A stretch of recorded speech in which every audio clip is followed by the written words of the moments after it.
العالمين والصلاة والسلام على أسعد النبيين وأشرف المرسلين نبينا محمد وعلى آله وصحبه أجمعين ومن دعا بدعوته واستنى بسنته إلى يوم الدين بايعك السلام عليكم ورحمة الله barka mu da saduwa a wannan yammaci na 19 ga watan Ramadan shekara ta 1427 bayan hijiran Annabi sallallahu alaihi wa alihi wa sallam daga Makka zuwa Madina wanda kuma shine yammaci na 11 kenan ko 11 ga watan goma shekara ta 2006 miladiya. A yammacin jiya idan ba a manta ba mun tsaya karshen aya ta 88 cikin wannan sura mai albarka suratul Tauba, yau za mu tashi farkon ta 89. Kafin haka akwai tambayoyi. Mai tambaya na farko yana cewa shin ya halatta ka baiwa mutum zakka alhalin kana bin sa bashi daga baya ka zo ka ce ya biya ka bashin ka? Malamai sun ce wannan bai halatta ba. Za ka bashi zakka amma ba za ka sharɗanta masa ba cewa ya biya ka bashin ka.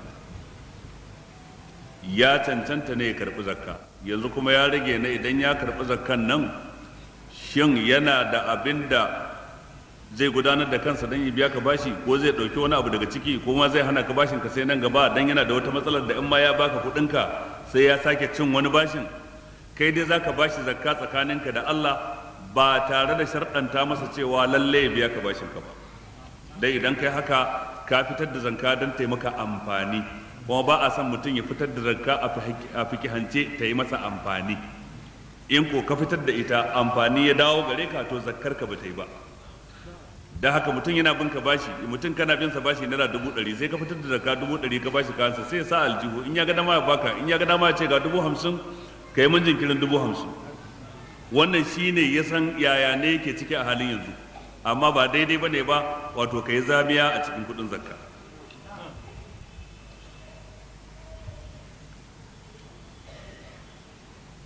Wanda ya ce yana son a faɗakar da 'yan uwa da suke zuwa a makare ranar juma'a, amma sai mutum ya rinka ƙetare sahu har sai ya samu sahu na gaba ko na biyu ko na uku. Lallai kan manzon Allah sallallahu alaihi wa alihi wa sallama ya faɗakar game da wannan, ya hana mutum ya rinka ƙetare 'yan uwansa don ya je sahun gaba a ranar juma'a.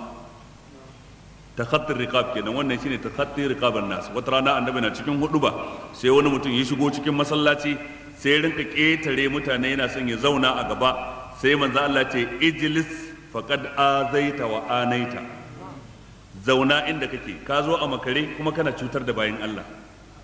Ma'ana ya masa tsawa cewa ya zauna a wannan wajen kare karewa gaba. Wannan sai nuna munin abin cikin addinin musulunci. Sai fa idan mutane sun saba su zauna a wani wuri keɓantacce sai kuma su kyale gaba babu kowa, to a irin wannan yanayi ya halatta ka ƙetara ka je gaban lokacin da aka bar gaban babu kowa. Amma matukar cewa mutane sun cike, amma so kake ka je ka ce da Allah a dan buɗa mun, da Allah dan matsa, dan Allah dan gyara, haka kake son ka yi, to ka tabbatar ka saba wa sunnar manzon Allah sallallahu alaihi wa alihi wa sallam. Sannan kuma yake cewa ya kamata a shawarci gwamnatoci da su sanya dokoki na musamman akan masu sana'a ta acaɓa, in ji shi mai tambayar. Ya ce domin galibinsu suna da ƙarancin tarbiyya, ga tuƙin ganganci, ga yawan haɗurra. Wannan kuma ya faru ne sakamakon gwamnatoci sun zura musu ido. Wani abin da ya faɗa gaske ne ko ba haka ba? Gaske ne cewa lallai a cikin masu sana'a ta acaɓa akwai waɗanda suke tukin ganganci da goyon uku, wani lokacin da goyon hudu, wani lokacin ka ga namiji biyu mace ɗaya, gaban namiji tsakiya mace kuma baya kuma namiji kuma ba muharraman juna bane, ba su taɓa ganin juna ma sai a ranar.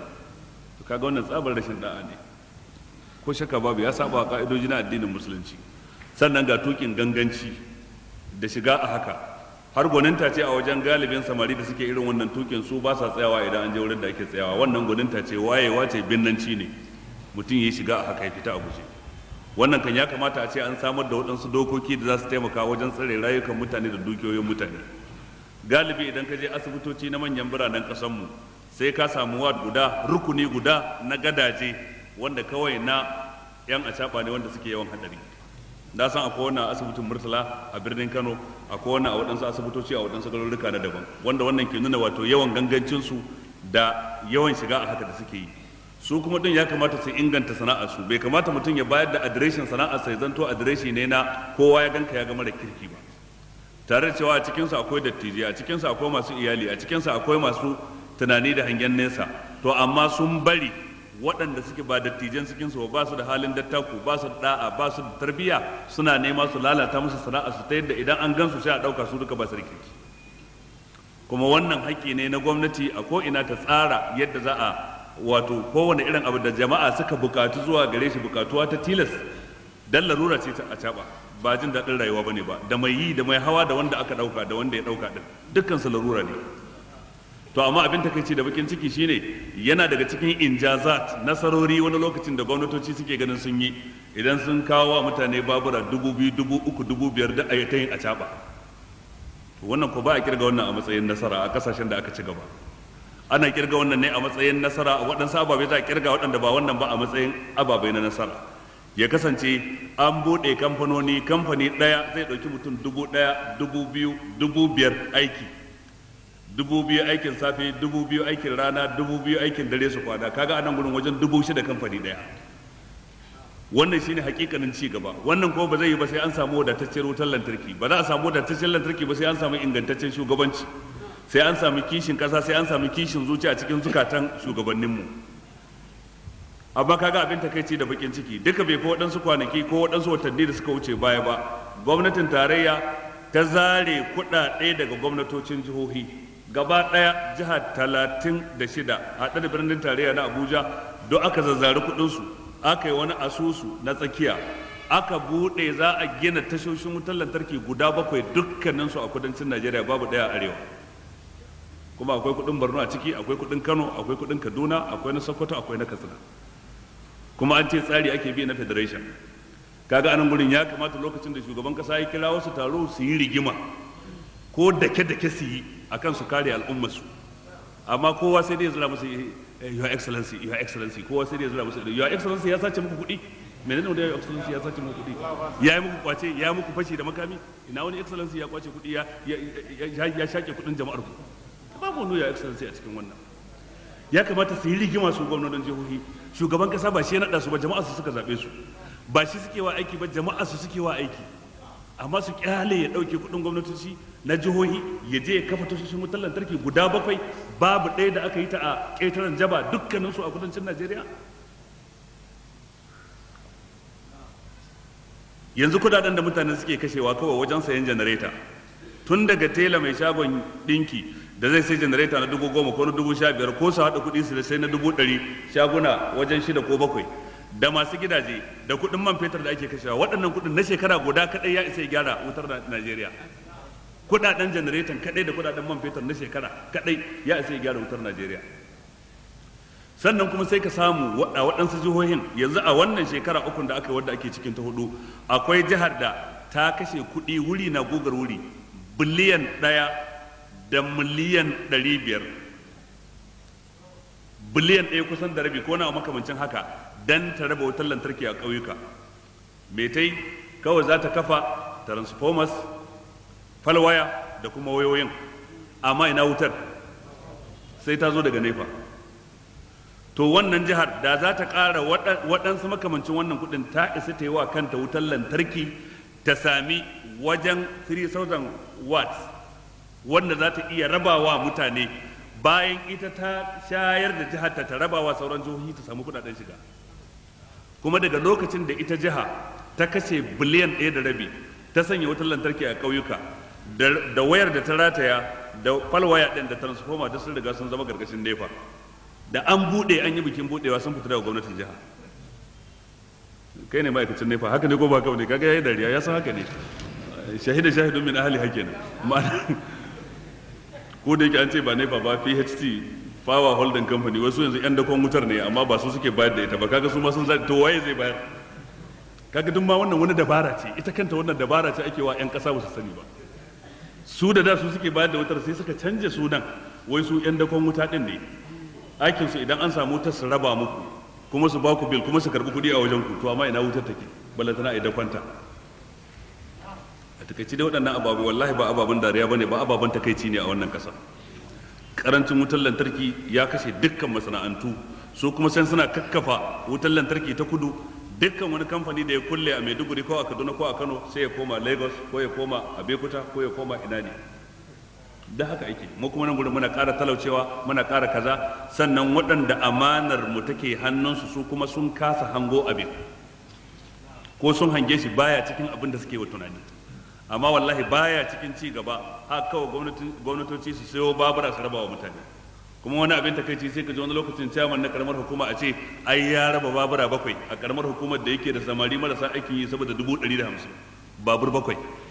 To ai me kuma a ɗaukiwa a ƙauyuka a ɗaukiwa a kai shi ina. Ya kamata a nan gurin duk su kalli irin waɗannan ababai. Allah rufa mana asiri. Wannan yana tambaya dangane da hadisi da manzon Allah sallallahu alaihi wasallam ke cewa inna Allah harrama alaikum uquqal ummahat wa wa'adal banat wa man'an wahat wa kariha lakum qila wa qal wa kasrata su'al wa ida'atal mal. Menene ma'anar wannan hadisi? Ma'anarsa ubangiji ta'ala ya haramta muku waɗannan al'amura. Uquqal ummahat ya haramta muku saba ma iyaye mata. A nan an ambaci iyaye mata saboda girman haƙƙin uwa a musulunci ya ɗara na uba. Su duka guda biyan wajibi ne mutum ya kyautata musu, wa bil walidaini ihsana, amma uwa kuma ta fi girman haƙƙi sama da uba. Saboda hadisin da wani sahabi yake cewa dukkan mutane wa ya fi cancantar kyautatawa ta, sai manzon Allah ce mahaifiyarka, yace sannan wa, yace mahaifiyarka, sannan wa, har sai da ya faɗi mahaifiya sau 3 sannan ya ambaci uba a karo na 4. Sai wannan ya nuna mahaifiya ta fi girman haƙƙi.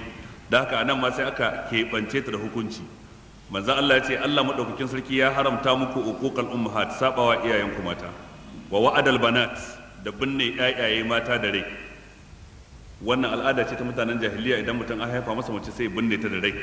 Wa man'an wahat, ubangiji ta'ala ya hana ku rowa haɗu da roƙo. Akwai wanda yake da tsananin rowa, shi ba zai bayar ba amma kuma zai roƙi mutane nasu. To ka zama marowaci din baya da kyau, kuma ka zanto maroki din kuma shi ma duk baya da kyau. Wa kariha lakum qila wa qal, Allah ya ki muku qila wa qala, shine yada jita-jita. Ka ji labarin da baka da tabbas, baka san makamarsa ba, amma ka je ka ci gaba da yada shi. Shi yasa manzo Allah ce kafa bil mar'i ithman an yuhaddisa bi kulli ma sami'a. Ya ishi mutum laifi duk abin da yaje ce sai ya faɗa. In dai duk abin da ka ji sai ka faɗa baka tsaya kai bincike, to zaka zama tataccen makareci ba tare da ka sani ba. Wa kasrata su'al, sannan an haramta muku, an ƙi muku yawan tambaya. To malamai suka ce abinda ake nufi yawan tambaya a nan gurin, in dai wadda take da alaka da addini ce, ita ce tambaya ta ƴar ƙure. Kana son ka gwada malamin ka ga ya sani ko bai sani ba, kai masa tambaya dan ka ƙure shi. To wannan kafiran da sun rinka yawa annabawa irin wannan tambayoyin dan su ƙure su. Allah ce am turiduna an tas'alu rasulakum kama su'ila Musa min qabl wa man yatabaddal al-kufr bil iman faqad dalla sawa'a sabil. Wato kuna son ku rinka yiwa annabin ku tambayoyi na yar kure irin yadda aka rinka yiwa annabi Musa tambayoyin yar kure a dadan a kure shi. To irin wannan tambayar bata halatta ba. Ko mutum yayi tambaya cikin abin da ilmantuwa da shi baya da amfani, jahiltarsa kuma ba ta cutar da kai komai. To wannan tambayar ma ba ta da amfani. Kamar mutum ya ce naji an ce fir'auna yana da wani wazirinsa sunan shi Hamana, to shi Hamanan da shi da fir'auna waye girmo ni? Kaga nan idan ka gano waye girmo ni sai me, kuma in ka jahilci haka sai me? Sannan shi fir'auna yana da mace sunanta Asiya, banda ita yana da waɗansu matan? To in ka gano yana da waɗansu matan sai me, kuma in ka jahilci haka kuma sai me? Sannan fir'auna shekarunsa nawa a duniya kafin ya mutu? Kaga duk waɗannan ilmun la yanfa wa jahalun la yadur, ilimin da baya da amfani, jahilcin da baya cutarwa kenan, abinda malamai ke kiransa kenan. To irin waɗannan tambayoyin ba su da amfani, kuma ba a san mutum ya shagaltar da kansa wajen yin su. Ko kuma ka yi tambaya dan a faɗi laifin wani ka ji daɗi, wannan tambayar ita ma ba ta da kyau, dan kana da mummunan niyya, innamal a'malu binniyat, kai niyyar ka yanzu ba ta da kyau. Inda a ce ka yi tambaya dan wani ya gane kuskurensa ya gyara, wannan ita ce manufarka, to wannan niyya ce mai kyau. Amma ka yi tambaya dan in an faɗi laifinsa kai ka san ba haka bane ka ji daɗi, to kaga mummunan niyya ce. Duk irin wannan tambayoyin ba su da kyau. Wa ida'atul mal, ubangiji ta'ala ya ƙi mana tozalta dukiya. Tozalta dukiya shine yin almubazzaranci wajen kashe ta. Wannan haramun ne almubazzaranci, wala tubazzir tabzira innal mubazzirina kanu ikhwana shayatin. Allah ce masu almubazzaranci dangin shaidan ne, yan uwan shaidan ne. wa kana shaytanu li rabbih kafura. wanda yake cewa sau da dama a cikin tafsirin ka sai ka ambaci waɗansu hukunce-hukunce sai ka ce amma ba za a aiwatar da su ba sai karkashin sarki musulmi ko halifa musulmi. Tambaya ta a nan, wace hanya ce ya dace a bi don a samar da halifanci na musulunci a ban ƙasa? Hanya ta farko imani. Idan imani ya nuna a cikin zukatan dukkanin musulmi ko kaso mafiya yawa nasu, dan ba sharaɗi ba ne sai kowa musulmai ɗin nan a ce adadinsu, to kowanne ya samu guzuri na imani da ya iya yin jihadi, ya iya ba da ransa, ya iya ba da dukiyarsa, su duka gaba ɗaya ko kaso mafi yawa daga cikinsu. To wannan hanya ta farko kenan. Sannan hanya ta biyu ɗin, to kuma sai a sami wato ainihin hijira. Mutane su ƙaurace wa dukkan tsarin da ba na Allah ba, su rayu akan tsarin Allah bayan imani ya nuna a cikin zuciya. To ita kuma hijira iri biyu ce. Akwai hijira daga shirka zuwa ga imani, daga bid'a zuwa ga sunna, daga sabo zuwa ga da'a. Wannan ita ce hijira ta farko, dai sai in mutum ya yi ta ne zai iya hijira ta daga gari zuwa gari. Dukkan mutumin da bai kaurace wa shirka ba, bai kaurace wa bid'a ba, bai kaurace wa ayyukan sabo ba, to ba zai iya yin hijira ba wadda take ta daga gari zuwa gari. Dan haka duk lokacin da ake maganar hijira, wannan ake nasantawa a farko, fa man kana hijratuhu ila Allah wa rasulihi fa hijratuhu ila Allah wa rasulihi. Kaga ila Allah wa rasulihi, to kaga kenan ba daga gari zuwa gari ba. Al hijra ila Allah shine suka ce bit tauhid, wal hijra ila rasulillah bi mutaba'ati sunnatihi alaihi salatu wassalam. Ina fata an fahimta. Ibn al-Qayyim yayi bayani mai kyau akan wannan a cikin littafin wannan karamin littafi, ina jin Zadul Muhajir sunansa ko wani a makamancin haka, risala ce sagira, kuma yayi bayani akan hijira da waɗansu bangarori nata kuma a cikin littafin Zadul Ma'ad fi hadi khairul ibad. To idan aka samu imani ya nuna a cikin zukatan mutane, aka samu mutane a rayuwarsu ta yau da gobe da mu'amalarsu a gidajensu, su da iyalansu, kasuwancinsu, zamantakewarsu, duk sun kauracewa ha'inci, sun kauracewa algushu, sun kauracewa dukkan wani tsari na zamba da cuta, sun koma tsarin Allah tsantsa.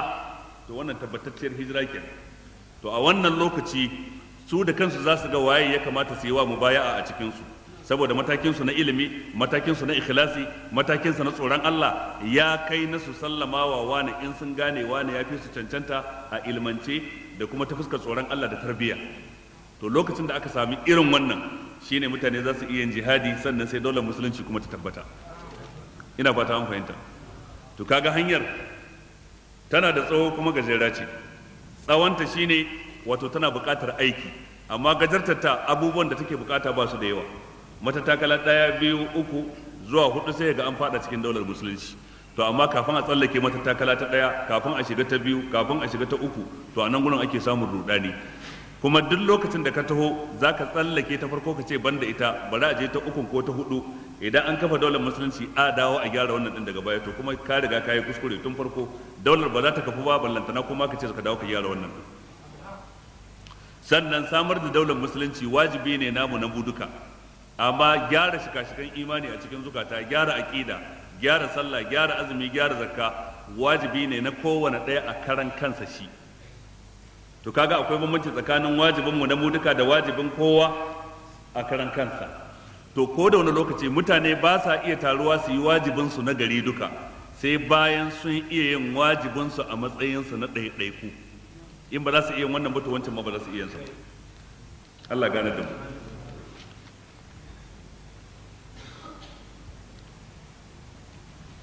Wannan kuma yake cewa wai gaskiya ne cewa sanadiyar faɗin Allah ta'ala wa zakirin Allah kasiran wa zakirati, sanadiyar saukar wannan aya shine zikirin juma'a da ake yi na yan dariƙa? Ba gaskiya bane ba.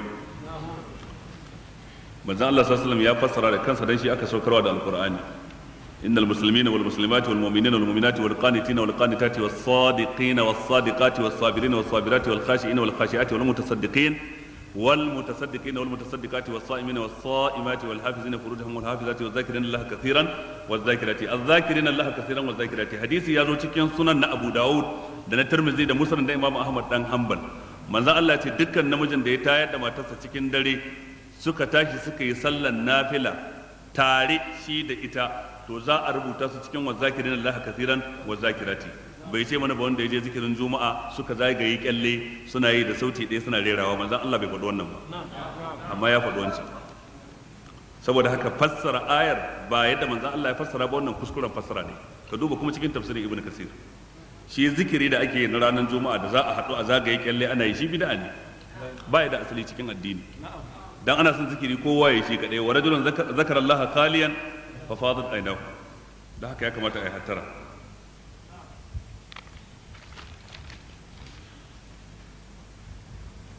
Wannan kuma yana tambaya cewa shi ɗalibi ne a makarantar koyon aikin likitanci a nan Teaching Hospital na Maiduguri.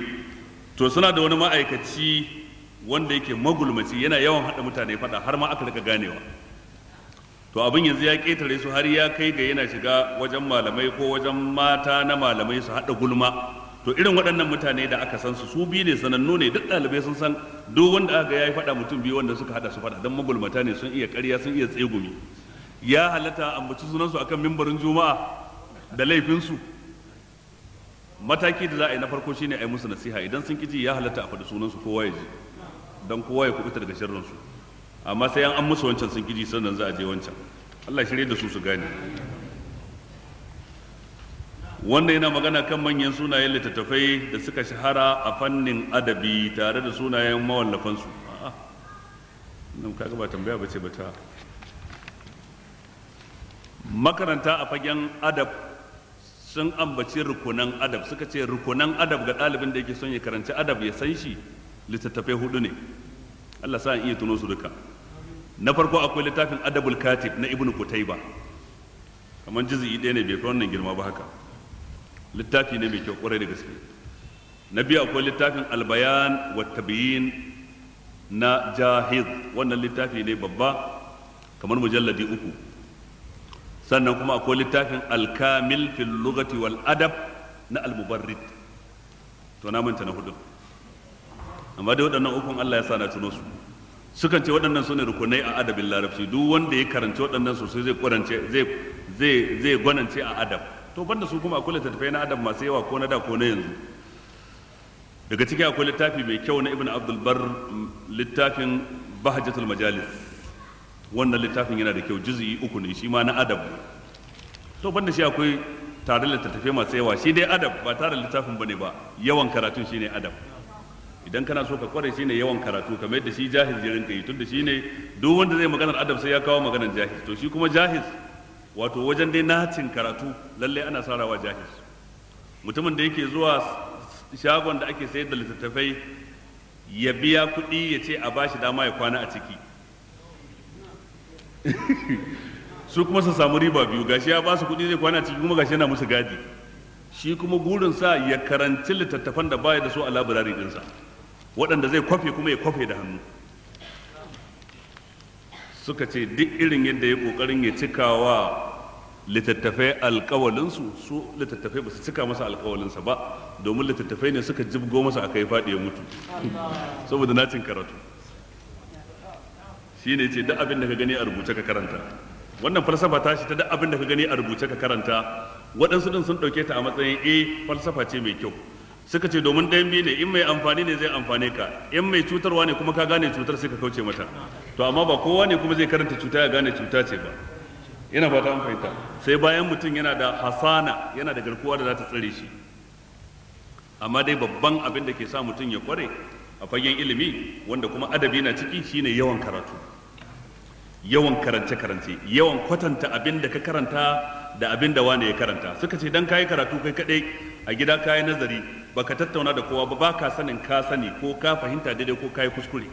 Amma sai ka haɗa kai da wane. Yanzu ko mahaddaci baya gane lalle haddasa ta nuna sai ranar da ya je aka kafa tukuri da shi, aka yi musaffa daga bakara zuwa nasi aka kwana, ya ga cewa bai ha'inci kansa ba wajen da an jima ya ɗauki buta. Ka san akwai gardawan da suke dabara, in ya ga ta kusan zagawowa kansa yi lissafi, ya ga izifin da za a zo kansa yana da wahala, sai ɗauki buta wai zai canja alwala. A kwanacin baka gudu wajen canja alwala ba. To kai ne hafizi, dan ka ji su sun ji ka. Shi sa ɗaya daga cikin malamai ke cewa duk abin da ka karanta baka gane ingancinsa sai ka hada da abin da wani ya karanta. amma ka je kai nazari kai kadai a kulle a cikin gida baka tattauna da kowa ba baka yi gumurzu da ɗaliban ilimi ba daga kai sai waɗansu 'yan muridai da suka zagaye ka da kayan magana sai sami ina wa a tsana ya za ka gane kai malami ne sai ka haɗu da sauran ka ce an ce an yi bayayyar dalili an yi musayar dalilai da ka'idoji na ilimi to sannan kasancewa ka isa kai ma ka fito kai magana. Imam Malik ce ban yadda na fara karantarwa ba sai da mutum 70 cikin waɗanda sun isa a Madina suka ce ya kamata ka fara karantarwa, sun gwada shi sun ji shi ma ya gwada su ya ji su. To amma yanzu kaga abin ba haka yake ba, duk wanda ya ga dama kawai sai ya wa kansa naɗi kawai ya fito ya ce shi ma malami ne, illa iyaka rukunan zama malanta gurgudan yadda raunin ka ya fi girma, kuma in ka ga dama rawanin ka yi shi mai launi rodi shine binni dan ka bada tsoro, wani kore tsanwa Allah rufa mana asiri, Allah ba mu ilimi mai amfani. Ubangiji ta'ala ce lakinir rasulu wallazina amanu ma'ahu jahadu bi amwalihim wa anfusihim wa ulaika lahumul khairat wa ulaika humul muflihun. Amma annabi da waɗanda suka yi imani tare da shi sun yi jihadi da dukiyoyinsu da kayukansu sannan suka yada addinin musulunci. Wa ulaika lahumul khairat, lalle waɗannan suna da alkhairai masu tarin yawa, ko kace lahumul khairat an yi musu alkawali na matan gidan aljanna da aka ce fihinna khairatun hisan wa ulaika humul muflihun, sannan waɗannan sune za su rabauta. Ayar da muka tsaya jiya kanta kenan, yau kuma za mu tashi aya ta gaba. A'udhu billahi minash shaitanir rajim. Bismillahir rahmanir rahim. A'adda Allahu lahum jannatin tajri min tahtiha al-anhar khalidina fiha. ذلك الفوز العظيم. وجاء المعذرون من الأعراب ليؤذن لهم وقعد الذين كذبوا الله ورسوله سيصيب الذين كفروا منهم عذاب أليم. Ubangiji ce a addallahu lahum jannatin tajri min tahtiha al-anharu khalidina fiha, wato Allah ya yi musu tanadin aljanna wadda koramu ke gudana karkashin gine-ginenta ko kuma karkashin itacen da ke cikinta, khalidina fiha za su dawwama a cikinta. Zalika al-fawz al-azim, wancan kam shine rabo wanda yake mai girma, Allah sa mu cikin su. Allah ya ce waja al-mu'adhdhiruna min al-a'rabi, sai masu ba da uzuri suka zo min al'arabi cikin mazauna karkara. Al'arab jam'i ne, mufrad ɗin kalmar a'arabi. Al'arabiyu ya zama mazaunin karkara guda ɗaya, amma al'arab mazauna karkara su da yawa. Ja al-mu'azziruna min al'arab, masu ba da uzurin cewa ba za su je yaƙi ba daga cikin mazauna karkara sai suka zo li yu'zana lahum dan ayi musu izini su zauna ba sai an tafi da su yaƙin Tabuka ba. Wa qa'ada alladhina kadhabu Allah wa rasulahu, amma waɗanda suka karyata Allah suka yi wa Allah da manzon Allah ƙarya kuwa su ne munafukai, su kan sun yi zaman su a gida, waɗansu daga cikin su zo su bada uzurin ma na ƙaryar ba su zo ba. Allah ce sayusibu alladhina kafaru minhum azabun alim, lalle da sanda zai shafi waɗanda suka kafirta, wato azaba wadda take mai radadi. Malamai sun yi sabani dangane da kalmar al-mu'azziruna, don waɗansu suna fassara ta da masu uzurin ƙarya, masu uzuri amma na ƙarya. Idan mun fassara ta da masu uzurin ƙarya sai mu ce ashe munafukai waɗanda ba su je yakin Tabuka ba iri biyu ne. Iri na farko waɗanda suka zo suka ba da uzurin ƙarya, su ne waja al-mu'azziruna min al-a'rabi li yu'zana lahum. Kashi na biyu su ne waɗanda su suna ganin ma ba sai sun zo sun faɗi uzuri ba, kawai za su yi zaman su a gida. Su ne wa qa'ada allazina kadhabu Allah wa rasulahu. Waɗansu malaman suka ce a'a, al-mu'azziruna su ne waɗanda suka ba da uzuri na gaske a larabci. Al-mu'azzir ma'ana wanda ya ba da uzuri na gaske, ya faɗi uzurin da lalle gaske ne, to irin waɗannan su ake nufi. Suka ce dan abin da yasa aka ce su ake nufi a ayar, Ubangiji ya bambance su da nabiyinsu, su ne wa qa'ada allazina kadhabu Allah wa rasula, su waɗannan nabiyin da suka zauna an siffanta su da cewa kadhabu Allah wa rasula, sun yi wa Allah da manzon Allah ƙarya. Wannan sai nuna waɗancan na farkon kenan su ba ƙarya suka yi ba, uzurin gaske ne suka faɗa. Allah ce laisa ala du'afa'i, laisa ala du'afa'i wala ala al-marda wala ala alladhina la yajiduna ma yunfiquna harajun الله ورسوله ما على المحسنين من سبيل والله غفور رحيم ولا على الذين إذا ما أتوك لتحملهم قلت لا أجد ما أحملكم عليه تولوا وأعينهم تفيض من الدمع حزنا ألا يجدوا ما ينفقون. Ubangiji ce laisa ala du'afa'i, abinda ake nufi da ad-du'afa anan sune gajiyayyu waɗanda sun gajiya saboda shekaru sun yi musu yawa, tsofaffi kenan. Wala alal marda, abinda ake nufi da al-marda anan gurin sune marasa lafiya, jam'i ne na kalmar marid. Wala alal ladina la yajiduna ma yunfiquna harajun, sannan babu laifi kan waɗanda ba su samu abinda za su ciyar ba wajen tafiya yaki. Dukkaninsu da ad-du'afa da kuma almarda da allazina la yajiduna ma yunfiqun dukkanin su laysa alaihim harajun, babu wani kunci a kansu. Lafazin haraj na nufin adhiq, wadanda suka ce alharaj na nufin azzamb. Laysa alaihim dhanbun fi tarkil jihad, laysa alaihim dhanbun fi adami khurujihim ma'a an-nabi sallallahu alaihi wa alihi wa sallama 'ama tabuk. Ba su da laifi da suka zauna a gida ba su fita tare da annabi ba wajen yakin tabuka, saboda suna da dalili na gajiya, su gajiyayyu ne. Ad-du'afa gajiyayyu saboda tsufa ko saboda kuturta ko saboda makanta ko saboda gurguntaka. Sannan almarda marasa lafiya suna da wani dalili na rashin lafiya da ya hana su. Sannan kuma allazina la yajiduna ma yunfiqun, wanda ba su da kuɗin da za su sai dabbar da za su hau su tafi, kuma tafiyar ta fi karfin a tafiya ƙasa tunda kilomita 600 ɗoriya, kaga tafiya ce mai nisa. To irin waɗannan sai Allah ya ce babu laifi a kansu don ba su je yakin tabuka ba. Wato wanda baya cikin wannan idan bai je yaki ba zai zama abin zargi, amma kowane ɗaya cikin ɗaiɗaikun waɗannan baya zama akan abin zargi don bai je yaki ba, amma da sharaɗi idza nasahu lillahi wa rasuli, idan sun tsantsanta tauhidinsu ga Allah kuma sun tsantsanta biyayyarsu ga manzon Allah sallallahu alaihi wasallam. Domin an-nushu a cikin larabci na nufin al-ikhlas. Da haka manzon Allah ce addinun nasiha, addinun nasiha, addinun nasiha.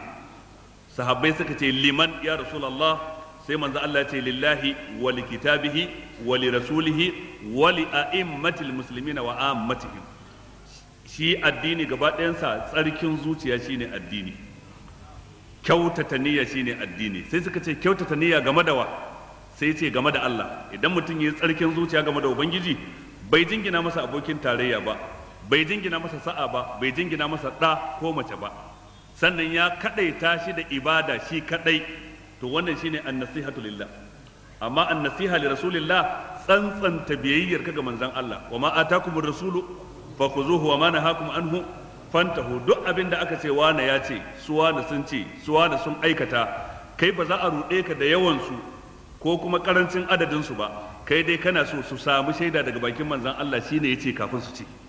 In abin nan da su wane da wane suka ce manzon Allah ya bada shaida akan sa, to sai kai biyayya dan kai kana tsantsanta biyayyar ka ne ga manzon Allah. Ibada ta Allah ce shi kadai, biyayya manzon Allah sallallahu alaihi wa alihi wasallam shi kadai zai bayanin yadda za a bi Allah, banda manzon Allah ba wanda ya isa bayanin yadda za a bi Allah. In har ka ce ga hanyar da za a bi Allah ya zanto ta manzon Allah ka maimaita, ba sabuwa ka kirkiro ba, ba sabuwa ka kago ba. Shine ibn al-qayyim ke cewa at-turqu ila Allah kulluha masdudatun illa tariqun wahid. Hanyoyin zuwa ga Allah gaba ɗaya a toshe suke, a rufe suke, a kulle suke, sai hanya ɗaya, ita ce hanyar manzon Allah sallallahu alaihi wa alihi wa sallam. Shi yasa Allah ce idza nasahu lillahi wa rasuli. Da haka nasiha ga manzon Allah shine tsantsanta biyayya gare shi, nasiha ga littafin Allah, yadda da cewa wahayin Allah ne, karanta shi, fahimtarsa, sannan yin aiki da abin da ya kunsa, sannan kiran mutane zuwa ga haka. Nasiha game da shugabannin musulmi, karfafar su idan sun yi daidai, yi musu nasiha idan sun yi kuskure ta hanyar da ta dace. Sannan kuma nasiha game da sauran talakawa, sauran gama garin musulmi, shine ka tsare wa kowane musulmi jininsa, ba za ka zubar masa da jininsa ba ta hanyar doka, ta hanyar sauka, ta hanyar sara, ta hanyar kisa, ta hanyar yi masa lahani. Sannan ka tsare masa dukiyarsa, ba za ka masa sata ba, ba za ka masa yankan aljihu ba, ba za ka masa algushu ba, ba za ka masa magudi ba, ba za ka masa kwace ba. Sannan kuma ka tsare masa mutuncinsa, kada kai masa kage ka siffanta shi da siffa da za ta kaskantar da shi kawai dan ya baka haushi, kai ko kafi kowa sanin cewa wannan siffar ba tashi bace ba. Kowanne musulmi yana bin ka bashin waɗannan ababen guda uku: jininsa, mutuncinsa, dukiyarsa. To wannan ita ce li'a'immatul muslimina wa ammatihim. Ubangiji ta'ala ce da sharadi idza nasahu lillahi wa rasuli ma 'alal muhsinina min sabil. Lafazin sabil anan waɗansu sun fassara shi da cewa iqab, waɗansu kuma sun fassara shi da cewa al'itab. Idan an ce al'itab abin nufi ma 'alal muhsinina min sabil, babu zargi ga waɗanda suke da ihsani. Duk mai ihsani babu zargi a kansa. Mai ihsani anan su ne waɗanda suka zauna ba su je yaƙi tare da annabi ba saboda wani karɓaɓɓen uzuri a shari'ance. To kaga su waɗannan masu ihsani ne, da haka babu zargi a kansu. Idan ka fassara shi da iqab, ma'ana ma'alal muhsinina min iqab, ma'ana dukkan waɗanda suka yi ihsani babu wata uquba a kansu. Allah madaukakin sarki ba zai musu azaba ba a sanadiyyar rashin fita tare da manzon Allah sallallahu alaihi wasallam. Wallahu ghafurur rahim, Allah mai gafara ne, Allah kuma mai jin kai ne. Sai Allah ya sake cewa wala alal ladina idza ma atawka litahmilahum, haka babu laifi akan waɗanda suka zo maka litahmilahum dan ka ba su abin hawa. Qulta, kai kuma sai ka ce da su la ajidu ba ahmilukum alaihi, ba da abin hawan da zan ba ku hau ku je ta buka. Tawallau, su kuma sai suka juya, wa a'yunuhum tafidu min ad-dam'i, idanunsu sun cika da hawaye, shine tafidu min ad-dam'i. Asalin ayin wanda shine ido la yafidu, ad-dam'u huwa allazi yafid, al-ma'u huwa allazi yafid. Amma an jingina al-fayd ko al-ifada zuwa ga ido dan mubalaga a cikin larabci. Amma in ba haka ba, ai ido baya gudana da kansa, abin da ke cikin ido shi ke gudana, wato hawaye. Da abin da yake ruwa ko dangin ruwa shi ke gudana, amma kwayar ido ba dangin ruwa bace, ba ta gudana. Amma sai aka jingina gudana zuwa ga kwayar ido, ana nufin hawaye dan mubalaga na kaiwa matuƙa wajen kukansu, cewa kuka ne na gaske ba kukan munafici ba, don mai kukan munafici ba da dukkan ido yake ba, aran hawayen yayi, dan haka za a ganshi a gefen nan ko a gefen nan, ba zai cika ba gaba ɗaya ta ko ina. Shi yasa suke cewa idza ishtabaka dumu'un fi jufunin tabayyana man baka mimman tabaka. Idan hawaye suka yawa a ido, ka kalli wannan ka kalli wannan ka kalli wannan, to zaka gane mai kukan gaske da ko mai kukan ƙarya. Akan gane su idan Allah ya baka basira, idan Allah ya saka cikin masu gane al'amura. Ubangiji ta'ala ce wala alal ladzina idza ma atawka litahmilahum qulta la ajidu ma ahmidukum alayhi tawallaw wa a'yunuhum tafidu min ad-dam. Da suka zo manzon Allah ce bani da abin hawan da zan dauke ku, sai suka juya suna ta kuka za a tafi jihadi ba tare da su ba. Kaga shauki da sha'awar yada addinin musulunci da yadda musulunci ya ratsa cikin zukatansu. Hadisi ya tabbata cikin sahihul bukhari, wani kaso na sahabban manzon Allah sallallahu alaihi wa alihi wa sallam daga cikin al-ash'ariyuna, su ne mutanen Abu Musa al-Ash'ari, kabila ce daga kasar Yaman, suka zo wajen annabi suka ce a ba mu abin hawa da za mu hau mu tafi jihadi. Manzon Allah sallallahu alaihi wa alihi wa sallam ya waiga yace ba ni da wani abu da zan baku, wallahi la ahmilukum, wallahi ba zan baku abin hawa ba ni da abin hawan da zan baku ku tafi. Wa ma indi shay wa ma indi ma ahmilukum alai. To ana nan kuma ashe kuma akwai waɗansu sojoji da manzon Allah ya tura dan kai farmaki wajen waɗansu masu adawa da musulunci. To sai suka ci nasara a wajen yaƙi, sai suka zo da ganima, cikin ganimar kuma har da ababen hawa, raƙuma da dawaki. Sai manzon Allah ya kirawo su yace ainan nafar al-ash'ariyun, ina waɗannan gungun mutanen kabilar al-ash'ariyun. Suka ce ga mu, suka dawo wajen manzon Allah, sai manzon Allah ya ba su raƙumi guda 5, yace to ga abin da ya samu, sai ku san waɗanda za su hau, sauran kuma su haƙura. Lokacin da ya ba su wannan raƙumi guda 5, sai suka zo suna cewa manzon Allah amma ka manta faɗa rantsuwa kai cewa ba za ka ba mu abin hawa ba. Yace na rantsa a lokacin bani da abin hawan ne, amma kuma yanzu gashi ya zo sai in baku, ba yanda za a yi irin rantsuwa cewa ba zan yi kaza ba, daga baya kuma sai in samu daman yin shi, kuma in ga yin yafi alkhairi, face sai na yi dai in samu alkhairin, idan ya so na yi kafarar rantsuwa ta. To sai manzon Allah ya sunnanta mana cewa idan mutum ya rantse cewa ba zan yi kaza ba, daga baya ya ga yin wannan abin shine alkhairi, to ya kamata ya yi wannan alkhairin sai kuma ya kafarar rantsuwansa. In kuma ya rantse cewa sai na yi kaza, daga baya kuma ya ga yin wannan abin ba alkhairi bane, to gare ya ƙi, idan ya so daga baya kuma sai ya kafarar rantsuwarsa. ala kulli halin dai cikin waɗanda suka zo gaban manzon Allah suna kuka, daga baya waɗansu an samu abin hawa da suka tafi, waɗansu kuma ba su samu abin hawa ba sun zauna, da haka ubangiji kuma ya riga ya kore zargi ga barinsu, domin faɗin sa wala alal ladina zama a tauka an yi atafin sa ne akan laysa alal du'afa wala alal marda wala alal ladina la yajiduna ma yunfiquna harajun, ha kuma wala alal ladina idza ma atauka litahmilahum qulta la ajidu ma ahmilukum alayhi harajun, suma babu haraj akan su, babu kunci akan su, tawallau wa a'yunuhum tafidu min ad-dam'i, suka juya suna kuka hazanan domin damuwar Allah ya jidu ma yunfiqun, ba su samu abin da za su sai dabba su yi guzuri don su fita yakin ba. sai Allah ce إنما السبيل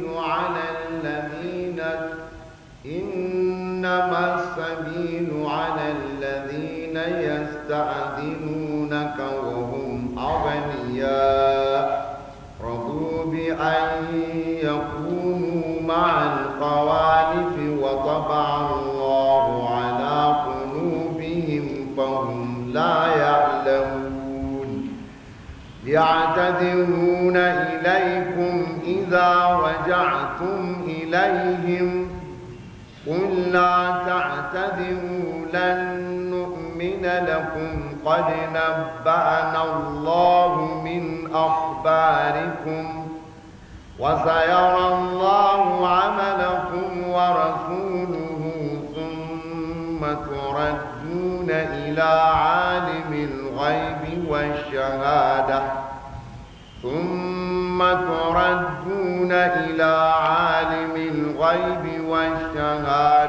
فينبئكم بما كنتم تعملون إنما السبيل على الذين يستأذنونك سندي زرقي إذا من فسر سبيل da cewa zargi ko kuma sanadai uquba da azaba idan mun fassara cewa as-sabil anan ana nufin al-iqab wal azab, sanadai kadai zargi yana hawa ne alal ladzina yasta'zinunak kan waɗanda suke neman izininka su ce ba za su fita yaƙi ba, wa hum aghniya alhali suna masu wadata, suna da abin da za su sai dabbar hawa, suna da abin da za su yi guzuri, suna da abin da za su sai kayan abinci su bar wa mutanen gidansu har su je su dawo, amma tare da haka sai suka zo suka ba da uzurin ƙarya don kasa je yaƙi.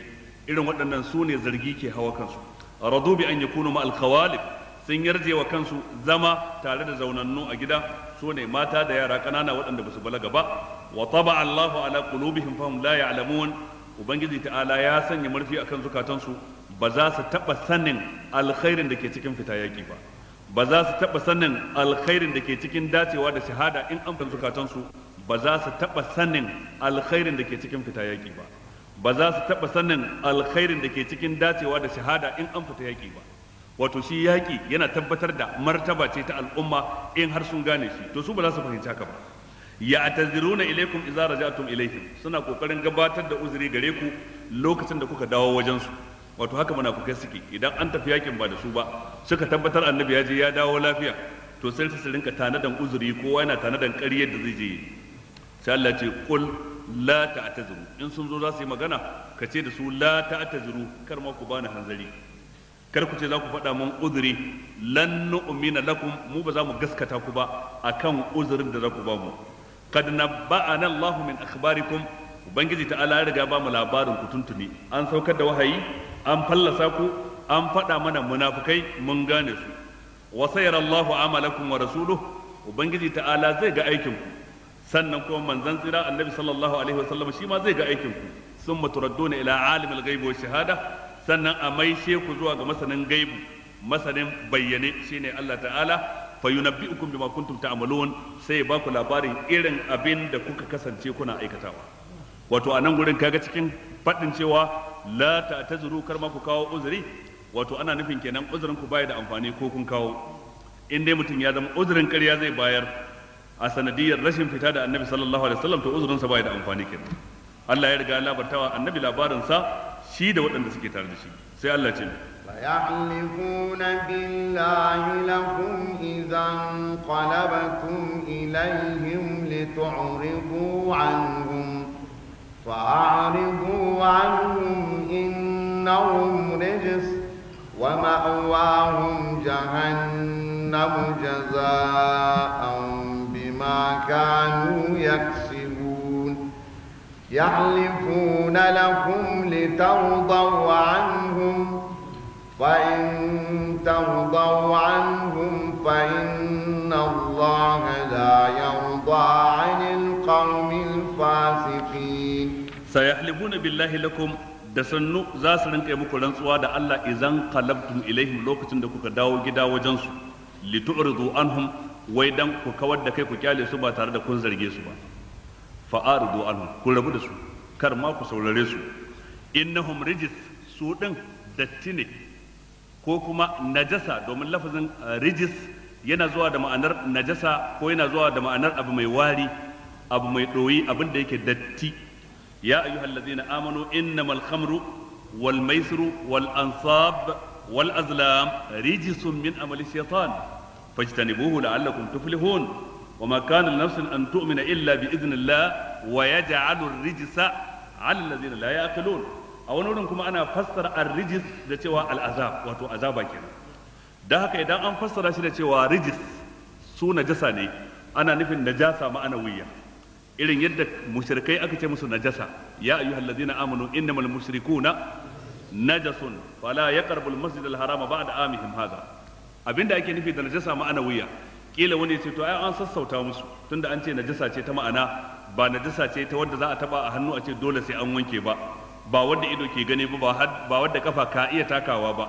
a'a hakikanin gaskiya ita najasa wadda ido ke iya gani hannu ya iya tabawa kafa ta taka ai kaga da an sa mata ruwa ta riga ta kau to amma najasa wadda take ma'ana wuya ruwa baya kawar da ita sai wutar jahannama to kaga inda illata take kenan da haka aka ce innamal mushrikuna najasun da haka su ma nan munafikai aka ce fa a'ridu anhum ku kawar da kai ku kyale su innahum rijis su din najasa ne abin nufi datti ne istighfarin ku ba za ta yi musu amfani ba ko da kun yi musu ku ce za ku yi musu addu'a ba za ta yi musu amfani ba su mutu ku yi musu sallah ba za ta yi musu amfani ba abin da zai kawar da dattin su shine wutar jahannama tana can tana jiran su shine innahum rijis domin inda a ce laifin da suka yi kankani ne da Allah zai bayar da daman a zarge su me yasa ba ku yi ba amma sai Allah ce fa'aridu anhum laifin da suka yi ba kankani bane kai musulmi idan kai kuskure kai ne kake bukatar zargi sai a yi maka nau'i na zargi ko a kausasa harshe a gare ka cewa baka kyauta ba baka yi daidai ba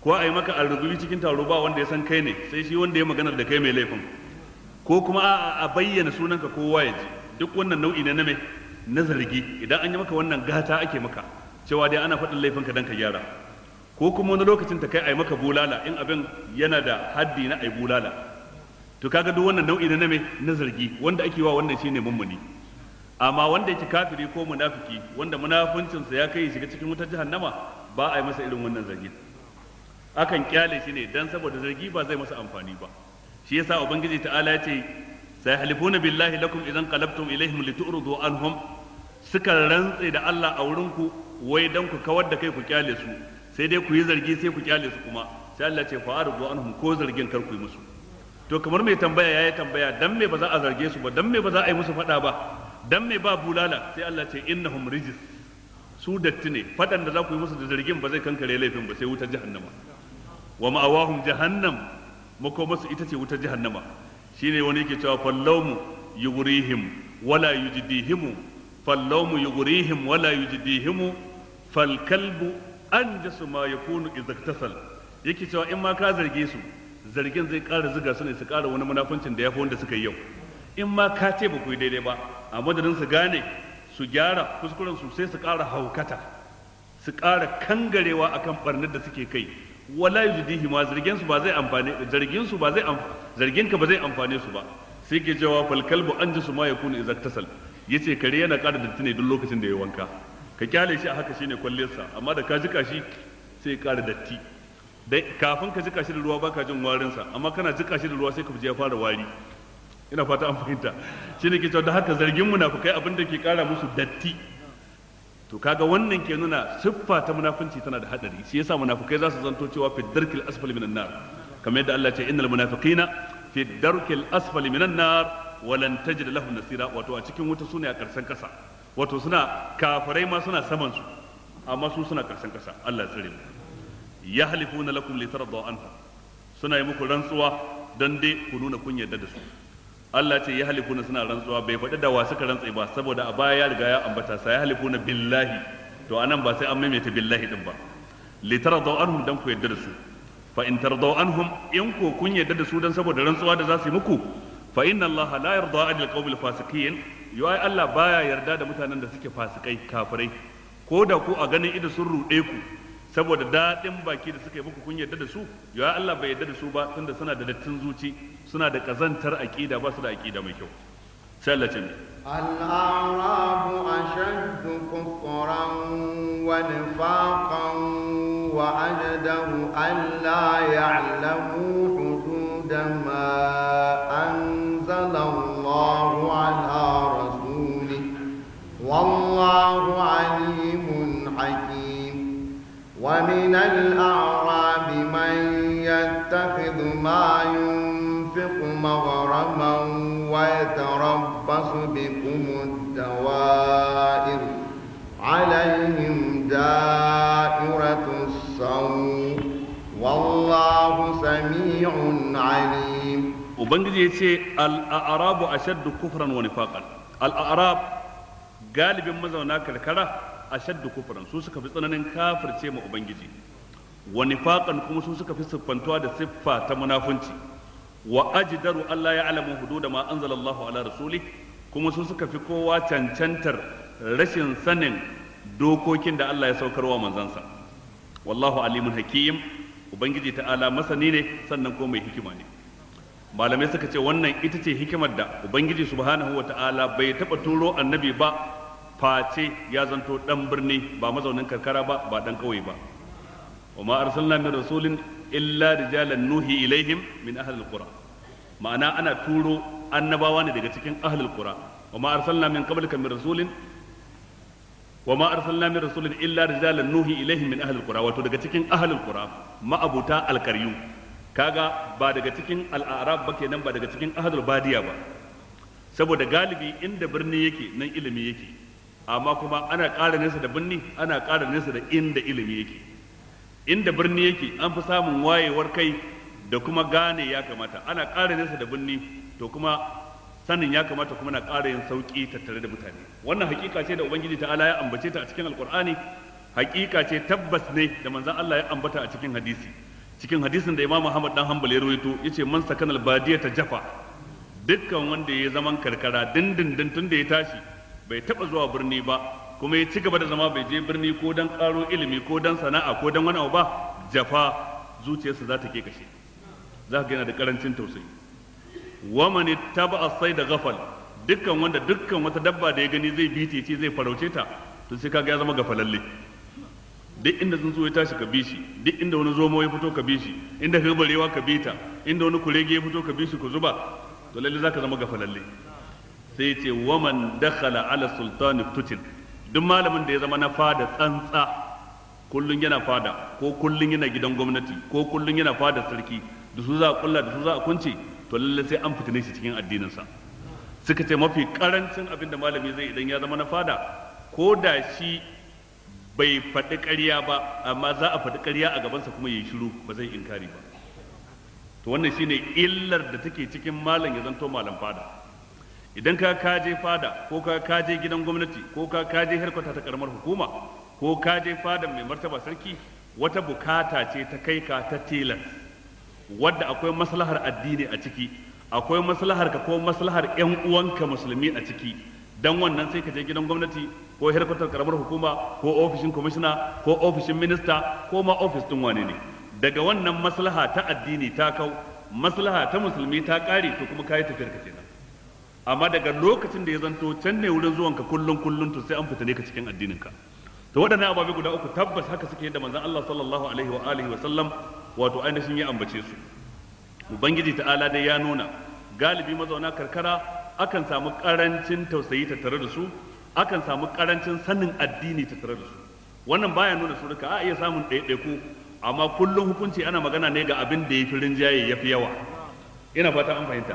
Samun ɗaiɗaiku cikin mazauna karkara su yi ilimi ko na addini ko na zamani, sannan kuma su san ya kamata, sannan su zama masu tausayi, wannan kaɗan ne. Amma dai mafiya yawa shine karancin ilimin, karancin sanin ya kamata da sauransu. Wannan tun daga lokacin sahabbai har lokacin tabi'ai har lokacin tabi'ut tabi'ina. Da haka wata rana manzon Allah yana zaune, wani mutumin karkara ya shigo, yadda ummu da Aisha take faɗa, hadisin da Imam Muslim ya ruwaito. Sai mutumin ya ga yaro karami ya zo wajen annabi cikin jikokinsa, annabi ya ɗauke shi ya rungume shi ya sumbace shi. Sai kalla annabi ce, a yanzu ko har kama yara kuke kuna sumbata su? Ya ce kwarai da gaske. Sai ce ni ko ina da 'ya'ya 10 amma ban taɓa sumbatar ko ɗaya a cikin su ba. Manzo Allah ce yaya zan yi da kai idan Allah ya cire rahama daga cikin zuciyarka? Yaya zan yi? Wace dabara nake da ita akan ka idan Allah ya cire jin kai da tausayi a cikin zuciyarka? Saboda kaga wannan yana nuna a wannan kenan. Sannan Ibn Kathir ya kawo kissar Zaid ibn Suhan, ɗaya daga cikin manyan malamai ne magabata. Ya zo yana darasin hadisi, yana ba da fatawa ko yana karatu a masallaci, sai wani mazaunin karkara ya shigo. To shi ko mutumin yana da hannu ɗaya da aka yi masa a wajen yaƙi, an yanke masa hannunsa na hagu. Sai ya kalle shi wannan mazaunin karkarar, ya ce labarin zancenka yana da daɗi, sai dai kuma hannunka yana sa mai shakka. Wai abin da yake nufi, ban sani ba ko ɓarawo ne kai sata an yanke maka hannu. Shi kuma ya kalle shi, ya ce to ba ka da masaniyar cewa idan an tashi yankewa ba ka ganin hannun na wani hagu ne ba na dama ba? Sai ce wallahi la adari al-yamin yaqta'una am shimal. Ya ce wallahi ni ba ruwana ban sani ba, shin suna yanke hannun dama ne su musulmi ko kuma hannun hagu? Ni dai na ga baka da hannu daya, ban sani ba. Sai Zaid bin Suhan ya ce da shi lalle Allah yayi gaskiya da yace al-a'rabu ashaddu kufran wa nifaqan wa ajdaru alla ya'lamu hudud ma anzalallahu ala rasuli. Mahallin shahid anan gurin yana son ya kafa masa hujja da cewa wa ajdaru alla ya'lamu hududa ma anzalallahu ala rasuli. Wato su mazauna karkara galibi ba su san dokokin da Allah ya saukarwa manzon Allah ba. In ba haka ba ma da ya ganna da hannun hagu ai bai kamata ya tuhunci cewa sata ce ba, dan in sata ce hannun dama ake yankewa ba na hagu ba. Lalle ya kamata ya kyautata san cewa wannan a wajen yaki ne, a yakin na Hawun wato ainihin aka masa hannu ɗaya shine aka yanke masa hannun hagu. Ina fata an fahimta. Ubangiji ta'ala ce wa min al-a'rabi man yattakhidhu ma yunfiqu maghraman wa yatarabbasu bikum ad-dawa'ir. Wa min al-a'rab, daga cikin mazauna karkara, man yattakhidhu ma yunfiqu maghraman, akwai wanda yake rikar abin da yake ciyarwa dan jihadi, dan yada kalmar Allah, maghraman kamar tara ce a kansa. Ka san tara ba zaɓin ka bane, dan al-maghram a cikin larabci ko al-ghurmu a cikin larabci duk abin da ka ciyar ba dan kana so ba, abin da ka bayar ko ka kashe ba a zaɓin ka ba, shine maghraman. To su idan an karɓi zakka a wajensu ko idan sun ciyar dan ayyaki, suna ciyarwa ne yadda ka san tara, haka abin ya zame musu. Wa yatarabbasu bikum ad-dawa'ir, suna nan suna dakon ina wata musiba ta hau kanku. Ad-dawa'ir jam'i na da'ira, wato su mazauna karkara a cikin su akwai wanda yake muku jiran ina ma ta musiba ta hau kanku. Ana faɗawa sahabban annabi sallallahu alaihi wa alihi wa sallam. Sai Allah ce alaihim da'iratu saw, su ne musiba za ta hau kansu ko musiba za ta kewaye su. Wallahu sami'un alim, Allah madaukakin sarki mai ji ne sannan ko masani ne. Kalmar alaihim da'iratu saw suka ce jumla ce du'a'iyya, ma'ana Allah ya saukar da mummunar musiba a kansu. Allah da kansa yake musu addu'a akan wannan saboda mummunan fatan da suke wa annabi da sahabbai, sai su kuma Allah ya saukar da wannan jumla dan ta zama mummunar addu'a a kansu.